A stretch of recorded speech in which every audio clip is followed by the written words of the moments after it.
Forrest here with Honey Pots, Zone 5. It's May and I am going to be planting some of my summer squash today.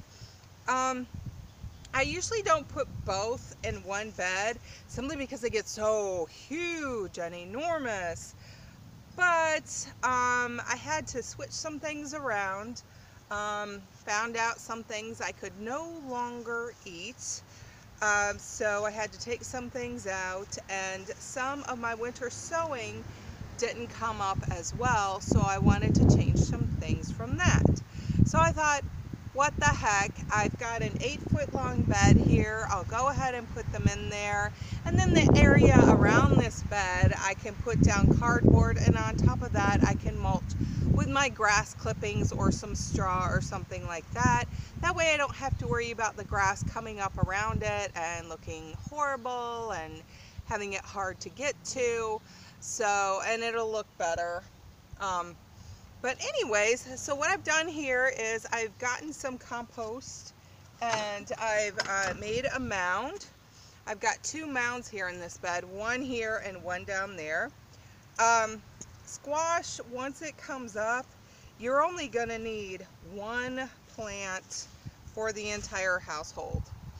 I mean, really, it's so prolific. I mean, zucchini, there's like books been written about zucchinis and the nightmares of drowning in it, but there's a lot of great recipes out there.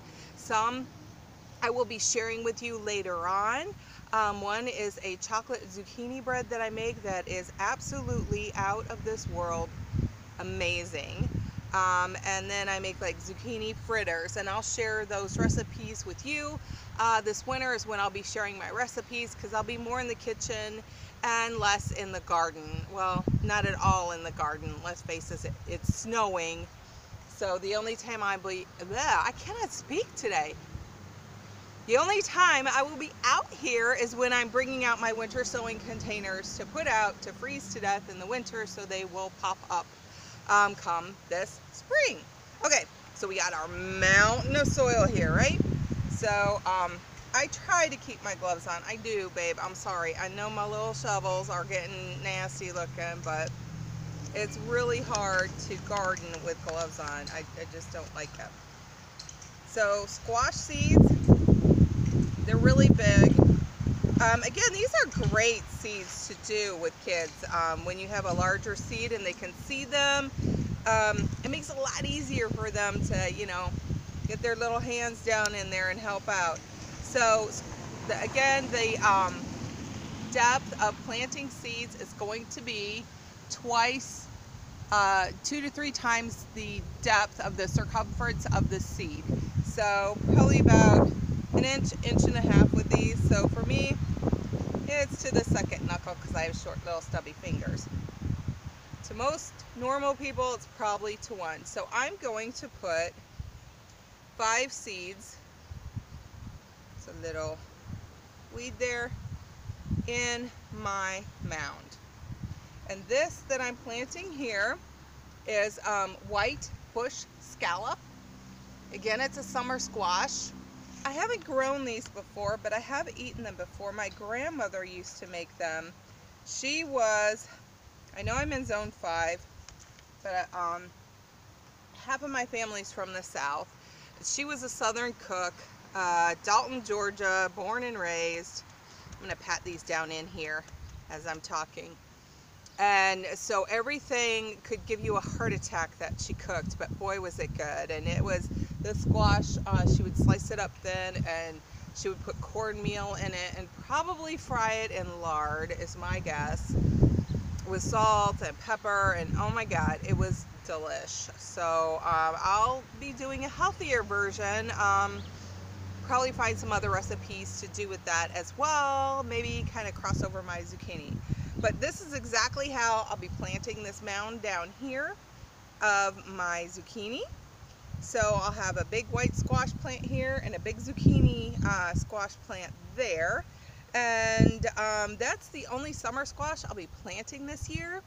We decided against the yellow crookneck. It was just, it was nice, but it was kind of, the skin was very thick on it, and it wasn't as tasty as zucchini, and they were so close that it was like, you know, why waste the space and plant both, especially when we have enough zucchini to last, you know, 2 families, you know, all year long.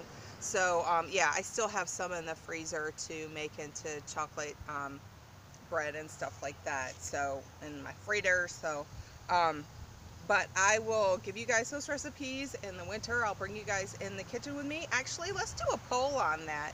If you guys want to see the recipes that I talk about from the food that I grow in my garden, give me a yes. And if you don't really care about it or don't want to see it, you've had enough of me in the garden, then you can say no, which I really don't want you to say. So but anyways, back here, behind me here, you can see my strawberries.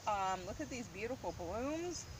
We're going to have a ton of strawberries. Fingers crossed that the bunnies don't get in here first. Yes, we have baby bunnies running around our yard, which I'm not happy about. They are cute, and Alex keeps picking them up and loving on them, telling them how wonderful they are. But yeah, as cute as they are, they can decimate a garden. So anyways, this is my squash planting, and oh, also, this is the Love Life's Bleeding. I mentioned that to you when I planted my onions back over behind me here, why I have them in the beds, and I will do a video just on that plant itself and how beneficial it is to keeping bugs out of your garden and eating it up. All right then, you guys, don't forget to like and subscribe. Leave any comments, concerns down below. Be nice about it. And I will see you guys in the next video.